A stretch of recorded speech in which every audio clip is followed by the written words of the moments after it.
চাপে আসি। পাশের ভাবির সাথে কি করেছো? লাইট অফ করে দিল। কি বলো, লাইট কেন অফ করে দিল? আমি শার্ট প্যান্টটা ভালো করে পরে নি। হোয়াট? তুমি শার্ট প্যান্ট খুলে রেখেছিলে কেন? অন্ধকারে জামা কাপড় পরে থাকবার প্রয়োজনটাই কি ছিল? তোমার লজ্জা করেনি? লজ্জা লাগবে কিসের জন্য? লাইট অফ ছিল তো।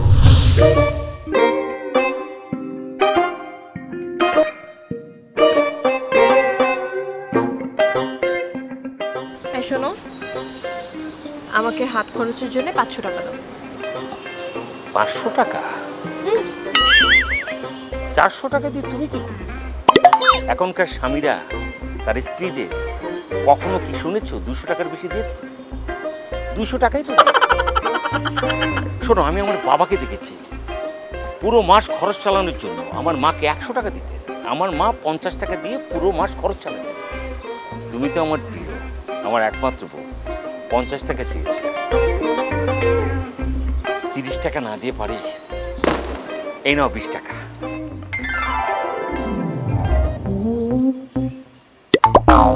এটা তো 10 টাকা। এর চেয়ে বেশি খরচ দেওয়া আমার পক্ষে সম্ভব না। তোমার মতো কিপটা আমি আমার জীবনে কোনোদিন দেখি। তরকারিতে যেদিন ঝোল বেশি রান্না করি তখন কি বলো, ডালের মতো করে ঝোল খাচ্ছ। আবার ডাল যেদিন একটু বেশি রান্না করি সেদিন কি বলো, তরকারিতে খেতে হবে ঝোলের মতো। করবোটা কি আমি? আমি আর কি কিপটা? এর চেয়ে বড় কিপটা হচ্ছে আমার এক চাচা। 6 তলা সিঁড়ি বেয়ে উঠেছে ছাদে বিল্ডিং এর কাজ দেখার জন্য। হুট করে পা ফসকে উনি ওই ছাদ থেকে নিচে পড়তে কি বলবো 3 তলা পর্যন্ত, রান্নাঘর পর্যন্ত চলে গেছেন। ওই মুহূর্তে উনি দেখেন কি চাচি রুটি বানাচ্ছে। ওই সময়ে উনি বললেন কি যে আমার জন্য রুটি বানিও না, আমি বোধহয় খাওয়ার সময় পাবো না। তুমি বা কম কিসে? এই যে সুন্দর চুলগুলো যে একটা চিরুনি দিয়ে আছড়াও, বাসায় যে চিরুনিটা আছে সেটায় কয়টা? মোটে কালে 4টা দাঁত আছে। আচ্ছা, একটা চিরুনি কিনতেও কি তোমার এত কিপটামি করা লাগে? জীবনে চলার পথে অনেক চালাকি করে চলতে হয়। দেখো, হাতে যে 5টা আঙুল আছে এটা তো চিরুনির মতো কাজ করে, তাই না? এই যে দেখো, এই যে সেট হয়ে গেল। আচ্ছা, ভবিষ্যতে তো আমাদের সন্তান হবে, তার সাথেও কি এরকম কিপটামি করবে? মোটেও না। ধরো তোমার একটা মেয়ে হলো, সেই মেয়েকে তুমি জন্মদিনে কি উপহার দিবে? একটা বেলুন উপহার দিব। বেলুন? তার পরের বছরের জন্মদিনে কি উপহার দিবে? তাকে বেলুন ফুলানোর অনুমতি দেব। শোনো, তোমার না নিজেকে শুধরানোর প্রয়োজন। পাশের ভাবির সাথে কি করেছো? উনি চিনি চেতে এসেছিল, চিনি দিয়েছো? অবশ্যই দিয়েছি। উনি এসে বললেন 2 চামচ চিনি দিতে, আমি ওনাকে 2 চামচ চিনি দিয়েছি। কাঁটা চামচে করে চিনি দেয় কেউ? তবে চামচটা তো ঠিকই ছিল নাকি?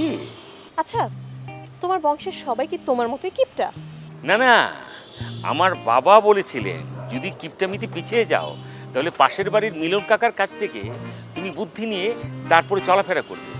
তারপর আমি এক রাতে মিলন কাকার কাছে দেখা করতে গিয়েছিলাম, গিয়ে বললাম কাকা আপনি তাড়াতাড়ি আমাকে কিছু বুদ্ধি দেন।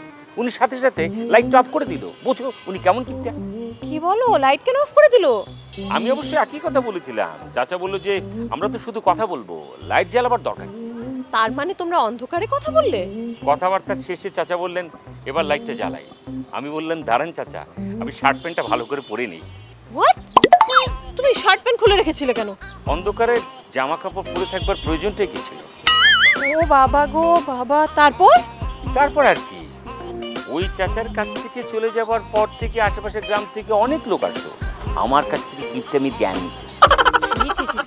তোমার লজ্জা করেনি? লজ্জা লাগবে কিসের জন্য? লাইট অফ ছিল তো। আচ্ছা তুই থাকো, আমি একটু বাজারের দিকে যাই। এই দাঁড়াও, এই ট্রাউজার পরে যেও না, এটা একটু ছেঁড়া আছে, চেঞ্জ করে যাও। ছেড়ে যে জায়গায় আছে সেটা তো তুমি আর আমি জানি, আর তো কেউ জানে না। আর অন্য যদি কেউ দেখে ফেলে তখন?